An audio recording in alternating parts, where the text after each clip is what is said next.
नमस्कार सर्वांना, श्री स्वामी समर्थ. तुम्हा सगळ्यांचं आपल्या चॅनलमध्ये खूप खूप मनापासून स्वागत आहे. आजचा दिवस तुम्हाला खूप छान आनंदाचा जाऊ दे हीच महाराजांच्याने प्रार्थना करते आणि आजच्या व्हिडिओला सुरुवात करूया. तर आजच्या व्हिडिओमध्ये आपण सगळ्यात सुंदर सेवा बघणार आहोत, सगळ्यात महत्त्वाची आणि इतकी प्रभावी आणि इतकी साधी सोपी, जी मला खूप आवडते आणि खूप सुंदर सेवा आहे. जगाच्या पाठीवर तुम्ही तुमच्या आयुष्यात कुठलंही दुःख असो, कुठलंही संकट असो, त्याच्यावरती 100% मात करणारी ही सेवा आहे. स्वतः परमपूज्य गुरुमाऊली सांगतात की ही सेवा जो करतो ना, त्याच्या आयुष्यात एकही दुःख महाराज शिल्लक ठेवत नाहीत. इतकी प्रभावी ताकद या सेवेत आहे, या ग्रंथात आहे. तर अशी कुठली सेवा? तर अर्थात तुम्हाला थंबनेलवरूनच कळालं असेल की स्वामी चरित्र सारामृत. स्वामी चरित्र सारामृताचे जर तुम्ही 108 पाठ करणार असाल किंवा करायची इच्छा असेल तर नक्की करा. कुठलीही इच्छा असो तुमची 100% पूर्ण होईल. संततीप्राप्तीची इच्छा असो, नोकरीची इच्छा असो, लग्नाची इच्छा असो, अजून काही वेगळं कारण असो, ज्या कारणातून तुम्हाला मुक्त व्हायचं आहे, जी इच्छा मला पूर्ण व्हायला पाहिजे असं तुम्हाला वाटत असेल तर 100% मनापासून स्वामींची ही सेवा तुम्ही करा. नक्की तुम्हाला त्या संकटातून मार्ग मिळेल, ती इच्छा पूर्ण होईल आणि होतेच हा माझा स्वतःचा अनुभव आहे. 2 वेळा मी या सेवेचा अनुभव घेतलेला आहे. दोन्हीही वेळेला अत्यंत तगडा अनुभव महाराजांनी दिलेला आहे. तुमच्यासोबत मी शेअर पण केलेला आहे. अगदी 30 दिवसात मला या सेवेचा अनुभव आला. 30 दिवसात. बघा, 108 पारायण करायला किती दिवस लागतात? कमीत कमी म्हणजे ते 108 धरा आणि आधीमध्ये जर म्हणजे 3, 3.5, 4 महिने, जास्तीत जास्त 4 महिने लागतातच. कळालं? 3.5 महिने तरी 3, 3.5 महिने, 4 महिने लागतात. म्हणजे प्रत्येकजणाचं कसं असतं, पिरियड्स वगैरे मध्ये येतात किंवा काहीतरी आपण बाहेरगावी जातो, मग सुतक म्हणजे काही गोष्टी सुतक वगैरे येतात, अशा काही गोष्टी होऊन जर 3.5, 4 महिने लागतातच. तर ह्या 108 दिवसाच्या कालावधीमध्ये मला 30च पारायण माझे झालेले आणि 30च दिवसात मला या सेवेचा अनुभव आलेला. तरीही मी सेवा पूर्ण केली होती असं नाही. बघा, काही लोक कसे असतात की सेवेचा अनुभव आला, चला मध्येच आता अनुभव आला आहे कशाला सेवा करायची, तर अजिबात नाही. आपण जी सेवा हातात घेतली आहे ती पूर्ण करायची असते, लक्षात घ्या. मग अनुभव येवो न येवो, सेवा ही पूर्णच झाली पाहिजे. संकल्प जो केला आहे तो पूर्णच केला पाहिजे आपण. कळालं? तर मी ही सेवा जरी अनुभव आला असला तरी मी पूर्ण केली होती. त्याच्यामुळे अत्यंत प्रभावी सेवा आहे. तर कुठली सेवा? तर स्वामींचे 108 पारायण. खूप सुंदर सेवा. आयुष्यात म्हणजे म्हणतो ना की आयुष्याला कलाटणी देणारी सेवा आहे. इतकी प्रभावी. काही पण तुमचा प्रॉब्लेम असो, काही पण 100% हे एक सेवा तुम्ही करून बघा आणि अनुभव घेऊन बघा. साक्षात स्वामी महाराज यात वसलेले आहेत. स्वामींचा आत्मा या ग्रंथामध्ये आहे आणि जो हा ग्रंथ वाचन करतो त्याच्या आयुष्यात म्हणजे साक्षात महाराज येतातच. त्यांना त्याच्या आयुष्याचं दुःख दूर करावंच लागतं. इतकी प्रभावी ताकद. आणि जेवढं आपण हा ग्रंथ वाचू तेवढं महाराजांच्या आपण जवळ जातो, महाराज आपल्याला कळत जातात, लक्षात घ्या. म्हणून ह्या स्वामीचरित्र सारामृताचे 108 पाठ तुम्ही नक्की करा. आयुष्यात येऊन एकदा तरी. वर्षभरात मी एकदा करते, म्हणजे वर्षातून एकदा तरी मी ही सेवा करतेच. आता 2 वेळा माझी ही सेवा झालेली आहे. आता बघू महाराज कधी करून घेतात. तर हा जो काही ग्रंथ आहे तो दिंडोरी प्रणीत ग्रंथ आहे. जर तुम्हाला घ्यायचा असेल तर दिंडोरी प्रणीत केंद्रातून तुम्ही घ्या. ऑनलाईन पण ॲमेझॉनवरती तुम्हाला मिळून जाईल. कळालं? तर अशा प्रकारे ही सेवा तुम्ही करायची. तर कशी करायची? तर बघा, सेवा करत असताना सगळ्यात पहिले मनापासून आपण सेवा करायची असते. कुठली पण असो, हीच नाही, कुठली पण सेवा असो, मनापासून केली ना तर त्याचं फळ आपल्याला लवकर मिळतं. बऱ्याच वेळेला काही लोकांच्या कमेंट्स येतात की ताई सेवा केली, अनुभवच नाही आला. कुठेतरी आपणही चुकतो. त्या सेवेत सातत्य नसतं, त्या सेवेत मनापासून आपण ते पाठ करत नसतो. आपलं लक्ष एकीकडे, वाचतो आपण पण त्यात लक्ष नसतं. अशा गोष्टी होत असतात. म्हणून जी सेवा करताय ती अगदी तळमळीनं करा, मनापासून करा, महाराजांच्यावर विश्वास ठेवून करा आणि ज्याच्यासाठी करताय ते मला मिळणारच आहे, महाराज मला देणारच आहेत, अशी सकारात्मक भावना ठेवून सेवा करा. कळालं? त्याचं फळ तुम्हाला लवकर मिळेल, लक्षात घ्या. तर आता हे 108 पारायण कसे करायचे? सगळ्यात पहिले गुरुवारपासून तुम्ही चालू करा. येणाऱ्या गुरुवारपासून करा किंवा कुठल्याही दिवशीपासून. ताई नाही, मला गुरुवारची वाट बघायची नाही, मला आजच करायचं आहे, तर म्हणजे आजपासूनच करायचं आहे, तर आजपासून देखील तुम्ही ही सेवा चालू करू शकता. कुठलाही दिवस चालेल, काही हरकत नाही. प्रत्येक दिवस हा शुभच आहे, लक्षात घ्या. तर सगळ्यात पहिले आपली देवपूजा वगैरे करायची छानपैकी. इतक्या सुंदर सेवेला तुम्ही सुरुवात करताय. आणि माझा स्वतःचा अनुभव पण मी तुमच्यासोबत शेअर केलेला आहे. तर देवपूजा वगैरे करायची. त्याच्यानंतर महाराजांचं अधिष्ठान आपल्या घरात हवं. फोटो किंवा मूर्ती हवी. जर मूर्ती असेल तर महाराजांच्या मूर्तीवरती अभिषेक करा छानपैकी. पहिल्या दिवशी पंचामृताचा पाण्याचा अभिषेक करा. त्याच्यानंतर महाराजांची पंचोपचार पद्धतीने पूजा करा. धूप दीप अगरबत्ती लावा. आणि त्याच्यानंतर अगदी जास्त की नाही साधी भोळी आपल्याला सेवा करायची आहे. त्याला पूजा मांडणी वगैरे करावी लागते का? तर नाही, अजिबात नाही. जर असं तुमच्याकडे हे देवघर आहे, असं जर तुमच्याकडे छोटासा पाट असेल तर रोज फक्त हा ग्रंथ आहे ना इथे पाठावरती ठेवत जावा. म्हणजे रोज तुम्हाला वाचायला लागतोच ना, तर इथे असा माझ्यासारखं मी रोज हा ग्रंथ इथेच ठेवते. तर मला नित्यसेवा वगैरे करायला लागतं ना, त्यामुळे मी हा पाठ पण इथे ठेवला आहे आणि माझा ग्रंथ, माझी जपमाळ वगैरे सगळंच इथे या पाटावरती असतं. तर तुमच्याकडे पण असं असेल तर तुम्ही अशा प्रकारे ठेवा. म्हणजे रोज तुम्हाला असं काढून ठेवावं वगैरे लागणार नाही. कळालं? तर सगळ्यात पहिले देवपूजा ते झाल्यानंतर, सगळी पंचोपचार पद्धतीने पूजा झाल्यानंतर आपल्याला काय करायचं तर संकल्प करायचा. तर संकल्प कसा करायचा? तर संकल्प करत असताना तुमच्या उजव्या हातामध्ये पहिला बसण्यासाठी आसन घ्यायचं. बसण्यासाठी आसन घेतल्यानंतर उजव्या हातामध्ये तुम्हाला पाणी घ्यायचं, फूल घ्यायचं, अक्षता घ्यायच्या, हळद कुंकू घ्यायची. आणि या सगळ्या गोष्टी घेतल्यानंतर तुम्हाला काय करायचं तर संकल्प करायचा. संकल्प करायचा पहिल्याच दिवशी एकदाच करायचा. तुमचं नाव बोलायचं. आता तुमचं गोत्र बोलायचं. गोत्र माहीत नसेल तर कश्यप म्हणायचं. तर मी मेघा कश्यप गोत्राची स्वामी समर्थ महाराजांच्या केंद्रातील मार्गदर्शनानुसार श्री स्वामींचे स्वामीचरित्र सारामृताचे 108 पाठ करते किंवा करतोय. मी या कारणासाठी हे 108 पाठ करत आहे. मला नोकरी मिळू दे, मला मूल होऊ दे, माझं लग्न ठरू दे, किंवा व्हॉट एव्हर इट, काही तुमची इच्छा असू दे, इच्छा पूर्ण होण्यासाठी मी हे 108 पाठ करते. आणि माझी लवकर इच्छा पूर्ण होऊ दे आणि माझं हे सेवा निर्विघ्नपणे पूर्ण होऊ दे, अशी महाराजांना प्रार्थना करायची, विनंती करायची.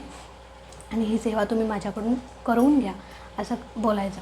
त्याच्या आधी हा संकल्प झाल्यानंतर सेवेला सुरुवात करायची. त्याच्या आदल्या दिवशी, आता हे सगळं ज्या दिवशी सेवा चालू करणार त्या दिवशी करायचं तुमच्या घरात बसून देवासमोर. त्याच्या आदल्या दिवशी एक नारळ घ्यायचा, खडीसाखर घ्यायची, अगरबत्ती घ्यायची. आणि महाराजांचं जर केंद्र तुमच्या जवळपास असेल तर आपल्याला महाराजांना विनंती करण्यासाठी तिथे केंद्रात जायचं. काय घेऊन जायचं? नारळ, खडीसाखर आणि अगरबत्ती, ह्या सगळ्या गोष्टी घेऊन केंद्रात जायच्या. केंद्रात महाराजांच्या समोर ते सगळं अर्पण करायचं. आणि महाराजांना सांगायचं की महाराज, उद्यापासून मी ह्या सेवेला सुरुवात करतो आणि सेवा माझ्याकडून निर्विघ्नपणे पूर्ण होऊ दे आणि जे काही मला हवं आहे ते लवकर मिळू दे, असं फक्त महाराजांना विनंती करून, प्रार्थना करून घरी यायचं. आणि घरी आल्यानंतर दुसऱ्या दिवशी अशा प्रकारे सगळं सेवा, पूजा, पंचोपचार पद्धतीने करून, संकल्प करून सेवेला सुरुवात करायची. आता संकल्प झाल्यानंतर सेवा कशी करायची? तर सगळ्यात पहिले कुठलीही सेवा करण्यापूर्वी स्वामीस्तवन तुम्हाला म्हणायचं. एकदा स्वामीस्तवन म्हणायचं, जे आपल्या नित्यसेवेच्या ग्रंथामध्ये पहिल्याच पानावरती आहे. कुठलीही सेवा करण्यापूर्वी स्वामीस्तवन 1 वेळा म्हणावे, इथे लिहिलेलंच आहे. त्याच्यामुळे स्वामीस्तवन एकदा म्हणायचं आणि त्याच्यानंतर आपल्या पाठाला सुरुवात करायची. डायरेक्ट पाठ करायचा, काही बाकी नाही. तर ह्या स्वामीचरित्र ग्रंथामध्ये तर 21 अध्याय आहेत. कळालं? तर हे पूर्ण 21 अध्याय तुम्हाला वाचायचे आहेत. असे रोज एक पाठ तुम्हाला करायचं. पूर्ण 21 अध्याय वाचला तर एक पाठ तुमचा पूर्ण होतो, म्हणजे एक पारायण तुमचं होतं. तर रोज तुम्हाला एक पारायण करायचं. रोज हा ग्रंथ पूर्ण वाचायचा आहे तुम्हाला. अगदी छोटा ग्रंथ आहे, अध्याय पण अगदी छोटे छोटे आहेत. अगदी छोटे छोटे याचे अध्याय आहेत आणि एका दिवसात तुम्हाला हा एक पाठ पूर्ण करायचा आहे. तर आता सेवा कशी करायची बघा. सगळीच म्हणजे सेवेला काय म्हणतात ते, आपला संकल्प झाल्यानंतर डायरेक्ट पाठ करायचा. आणि त्याच्यानंतर पूर्ण, आता बऱ्याच ताई विचारतील की अर्धा म्हणजे एका दिवसात 2 टप्प्यात आपण करू शकतो का? तर हो, तुम्ही 2 टप्प्यात पण करू शकता. सकाळी 10 अध्याय, संध्याकाळी 11 अध्याय करू शकता. कारण प्रत्येकाला एकाच म्हणजे खूप वेळ बसायला जमेलच असं नाही. त्याच्यामुळे 2 टप्प्यांमध्ये पण तुम्ही ही सेवा करू शकता. कळलं? तर आता सेवेचे नियम अटी काय आहेत? अगदी साधी सोपी सेवा आहे. नियम अटी जास्त काही नाही आहेत. मी कशी सेवा केली तर बघा, तर अगदी म्हणजे तर एक पाठ पूर्ण झाल्यानंतर तुम्हाला रोजची नित्यसेवा पण करायची आहे. रोजची नित्यसेवा म्हणजे काय? तर रोज क्रमशः स्वामीचरित्रातीलच जे 3 अध्याय, तारक मंत्र आणि 11 माळी ह्या सेवा आपल्या झाल्याच पाहिजेत. कळालं? रोज तो एक पाठ करतोय म्हणून नित्यसेवा चुकवायची नाही. कळालं? तर नित्यसेवेसोबतच हा एक पाठ किंवा हे 108 पारायण तुम्ही रोज करा. 100% तुम्हाला याचा अनुभव आल्याशिवाय राहणार नाही. तर आता ही सेवा झाल्यानंतर नियम अटी काय पाळायचे, तर नियम अटी जास्त काय नाही बघा. फक्त 108 दिवस तुम्हाला मांसाहार कडकडीत वर्ज करायचा आहे. कडकडीत म्हणजे अगदी म्हणजे तर टाईप म्हणाल की घरात आणलं तर चालेल का, तर बघा प्रत्येकाला आपण अडवू शकत नाही. प्रत्येकाचा स्वभाव वेगळा असतो. आपण सेवा करतो आहे म्हणजे बाकीच्याने पण खाल्लं म्हणजे नाही खाल्लं पाहिजे असं नसतं. त्यांना आणू देत, खाऊ देत, काही करू देत, तुम्ही करूनही देऊ शकता. पण तुम्ही 108 दिवस अजिबात खायचं नाही. कळालं? तर तुम्ही 108 दिवस अजिबात खायचं नाही. मांसाहार 108 दिवस कडकडीत वर्ज करायचा. त्याच्यानंतर परान्न शक्यतो टाळा. तुम्हाला जर वाटत असेल की माझ्या सेवेचा लवकर अनुभव यावा असं वाटत असेल तर परान्न वर्ज करा. आपले गुरुमाऊली नेहमी सांगतात की कुठलीही सेवा करत असताना परान्न वर्ज करावं. त्याच्यामुळे सेवेचा आपल्या त्वरित अनुभव येत असतो. परान्न म्हणजे काय, तर म्हणजे बघा आपल्या आयुष्यात दोष काय येतात, तर म्हणजे अडचणी काय येतात. आपल्याला कुठेतरी काहीतरी दोष असतात, ग्रहदोष, वास्तुदोष, पितृदोष, असे बरेच दोष. तर ते दोष घालवण्यासाठी आपण ही सेवा करत असतो. ज्यावेळी दोष जातील त्यावेळी आपल्या अडचणी कमी होतील, आपल्या इच्छा पूर्ण होतील. आणि ज्यावेळी आपण परान्न घेतो त्यावेळी दुसऱ्यांचे दोष आपण लावून घेत असतो आणि ऑलरेडी आपले दोष आहेत आणि परत त्यांचे दोष, मग त्यामुळे आपल्या सेवेचा अनुभव आपल्याला येत नाही. म्हणून परान्न शक्यतो टाळा. 108 दिवस सलग ही सेवा करा. मध्ये मासिक धर्म आला तर तेवढेच 5-6 दिवस स्किप करायचे, परत सेवा चालू करायची. आणि त्याच्यानंतर तुम्ही कुठे बाहेरगावी जाणार आहे, ताई सेवा चुकली तर चालेल का, तर बघा एखाद्या वेळेस खूपच काही अडचण असेल तर तुम्ही सकाळी लवकर उठा आणि सेवा करा. आणि म्हणजे संकल्पामध्ये बोलत असताना फक्त अखंड हा शब्द बोलू नका. जर काय अखंड हा शब्द जर तुम्ही बोललात तर तुम्हाला 108 दिवस न चुकवता ही सेवा करावी लागते. त्यामुळे संकल्प करताना अखंड हा शब्द बोलू नका. यथाशक्ती माझ्याकडून ही सेवा महाराज तुम्ही करून घ्या असं बोला. आता सेवेचे नियम अटी झाले. परान्न वर्ज करा. बाहेरगावी तुम्ही म्हणजे बाहेर राहताय, मेसचं चालेल का, तर हो, स्वतःचे पैसे देऊन तुम्ही कुठेही काही खाऊ शकता. फक्त दुसऱ्याचे पैसे घेऊन किंवा दुसऱ्याच्या घरचं अन्न टाळा. कळालं? मांसाहार कडकडीत वर्ज करा. कळालं? आणि अशा प्रकारे फक्त 108 दिवस रोज यथाशक्ती स्वामींची पूजा करून, अगदी पूजा मांडणी काही करावं लागत नाही. फक्त रोज पूजा करायची. रोज फक्त आपली आई देवपूजा करायची आणि सेवा करायची. आणि रोज नित्यसेवा चुकवू नका. नित्यसेवा करा. जर खरंच अनुभव यावा वाटत असेल तर रोजची नित्यसेवा करा.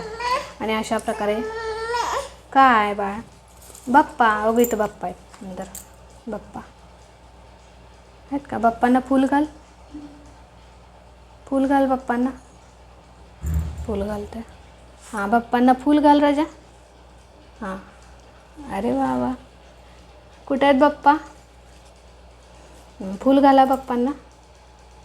हां बाप्पांना नमस्कार करा. नमस्कार करा.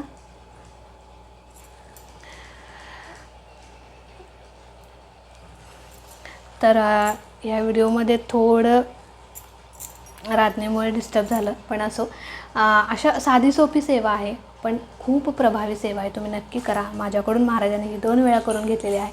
आणि ज्या अर्थी तुमच्याकडून महाराज म्हणजे तुमच्या मनात जरी आलं तरी ही महाराजांचीच इच्छा समजा. फक्त सेवेत सातत्य ठेवा, मनापासून विश्वास ठेवा आणि जे काही तुम्हाला पडवा म्हणजे जे काही तुम्हाला हवं आहे, जी काही इच्छा आहे ती मला म्हणजे पूर्ण होणारच आहे अशी मनात सकारात्मक भावना ठेवून ही सेवा करा. नक्की तुम्हाला महाराज 100% अनुभव देतील, यात काही शंका नाही. नमस्कार करा स्वामींना, नमस्कार करा. स्वामी कुठे आहेत? स्वामी नमस्कार कर. हल्ली रांगोळी देव काहीच जागेवर राहत नाही, तेव्हा ते पण ओढायचं चालू आहे आता. कुठं स्वामी कुठं आहेत स्वामी, कुठं आहेत दाखव. तिथं होते. हल्ली काहीच जागेवर राहत नाही माझं, म्हणजे देव, ग्रंथ, माळ तर असं आहे. तर चला आणि अशा प्रकारे छान सेवा करा आणि अनुभव नक्की घ्या. नक्की तुम्हाला अनुभव येणार आहेत, काही शंका नाही. चला आजचा व्हिडिओ ते एंड करते. आवडला असेल तर नक्कीच लाईक करा, शेअर करा. चॅनलवरती नवीन असाल तर चॅनलला सबस्क्राईब नक्की करा. भेटूया अशाच एका नवीन व्हिडिओसोबत, छानशा सेवेसोबत. तोपर्यंत खुश राहा, आनंदी राहा आणि सगळ्यात महत्त्वाचं महाराजांची सेवा करत राहा. श्री स्वामी समर्थ.